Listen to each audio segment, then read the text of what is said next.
Hello friends, क्या आप भी ये स्क्रीन देखकर परेशान हो चुके हैं? जब भी आप बाइंग और सेलिंग करते हो तो आपको पोजीशंस में प्लस माइनस होता हुआ आपका शेयर नज़र आता है। तो आप ये कन्फ्यूजन में आ जाते हो कि यार ये जो बाइंग सेलिंग मैंने करी है वो कंप्लीट हुई भी है कि नहीं हुई है, और पोजीशंस में अप डाउन क्यों हो रहा है। तो इस वीडियो में हम डिटेल में यही चीज़ डिस्कस करेंगे। तो चलिए शुरू करते हैं। तो देखिए फ्रेंड्स, जब हम बाय करते हैं और जब हम सेल करते हैं दोनों टाइम ही हमको पोजीशंस में वो चीज़ दिखाती है। तो मैं आपको दोनों का एग्जांपल देके यहाँ पे समझाऊंगा। सबसे पहले हम बात करते हैं बाइंग की। तो मान लीजिए आपने सुबह 10 बजे, ठीक है मैं टाइम लिख देता हूँ, 10 बजे आपने बाय किया एक शेयर। मान लीजिए रिलायंस का शेयर आपने बाय किया REL 100 रुपये का। ठीक है जी, 10 बजे आपने बाय कर लिया 100 रुपये का रिलायंस का शेयर। अब मान लो बज रहे हैं दिन के 2, ठीक है, और रिलायंस के शेयर का प्राइस बढ़कर हो चुका है 110। यानी कि कितना रुपए बढ़ गया? वह सिंपली 10 रुपये इंक्रीज हो गया ना। आपने 100 का लिया था, अब 110 हो गया, तो 10 रुपये इंक्रीज हो गया। तो आपको आपकी पोजीशन में ये +10 दिखाएगा। सही है, कितना +10 आपको पोजीशन में दिखाएगा। ये इंडिकेट कर रहा है कि आपके खरीदे हुए भाव से अभी मतलब मार्केट में जो चढ़ा हुआ भाव है उन दोनों के बीच में कितना डिफरेंस है। मतलब 110 माइनस 100, 10 रुपये का डिफरेंस है ना, तो ये आपको दिखा रहा है। अब मान लीजिए इसका उल्टा होता है, अगर आपने शेयर लिया 100 का, ठीक है, और वो हो जाता है 90 का, ठीक है, यानी कि 10 रुपये कम हो गए।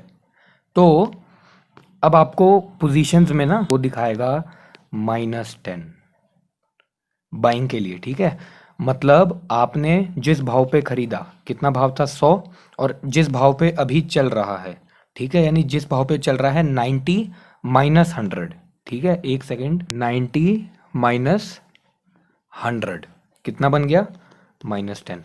तो ये आपको इतने का माइनस में पोजीशन दिखाएगा। पर आप एक चीज़ सोचो, जब आपने शेयर 100 का बाय किया तो आपने कुछ सोच समझ के बाय किया ना, कि मेरे को जब 100 पे शेयर मिल रहा है तो मैं बाय कर रहा हूँ। तो अब चाहे उसका मार्केट में प्राइस 90 आए चाहे 200 हो जाए, आपको उससे फ़र्क नहीं पड़ना चाहिए।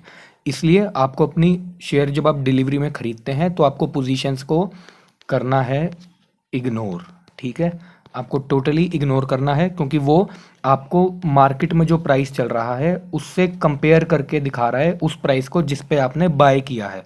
ठीक है, तो जो भी डिफरेंस आता है वो पोजीशन में आपको ऊपर नीचे करके वो दिखा रहा है। तो ये चीज़ हमारे लिए इररेलीवेंट है। एक चीज़ तो ये हो गई। अब सेलिंग में देखो क्या चक्कर पड़ता है। मान लो आपके डीमैट अकाउंट में शेयर पड़ा था रिलायंस का, ठीक है, हमने 100 रुपये में खरीदा था, 100 रुपये के भाव का हमारे डीमैट अकाउंट में एक शेयर पड़ा है रिलायंस का। अब आपने उसको बेच दिया। कितने पे बेचा? 110 पे आपने, मार्केट जब ओपन हुआ तो आपने इसको बेच दिया। ठीक है, मान लो टाइम हम रख लेते हैं वही 10 बजे, आपने शेयर इस अपना 110 रुपये भाव पे बेच दिया। अब क्या होगा देखो, आपने बेचा 110 पे। अब मार्केट में मान लो भाव हो गया रिलायंस का 150, मतलब आपने सुबह 10 बजे बेचा और दिन के 2 बजे 150 रुपये भाव हो गया। अब ये आपको पोजीशंस में -40 दिखाएगा। ये ऐसा क्यों दिखा रहा है? देखो, आपने तो 110 का बेच दिया, लेकिन आप बेच कितने में सकते थे? अभी जो मार्केट में भाव चल रहा है 150 में बेच सकते थे ना आप। तो इसलिए जिस भाव में आपने बेचा उसमें से इसने माइनस कर दिया जो भाव अभी मार्केट में चल रहा है।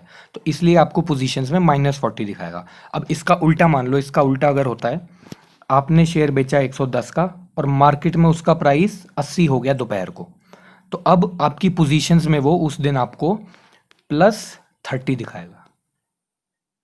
समझा बात मेरी? +30 दिखाएगा। इसका ये मतलब है जिस भाव पे आपने बेचा और मार्केट में अभी जो भाव चल रहा है उनके बीच में कितना फ़र्क है, तो उनके बीच में 30 का फ़र्क है। और क्योंकि आपने अभी जो मार्केट में भाव चल रहा है इससे ऊपर, इससे महंगे में अपने शेयर को बेचा था, तो इसलिए आपको पोजीशंस +30 दिखाएगा। ठीक है, तो ये सिंपल सी चीज़ है।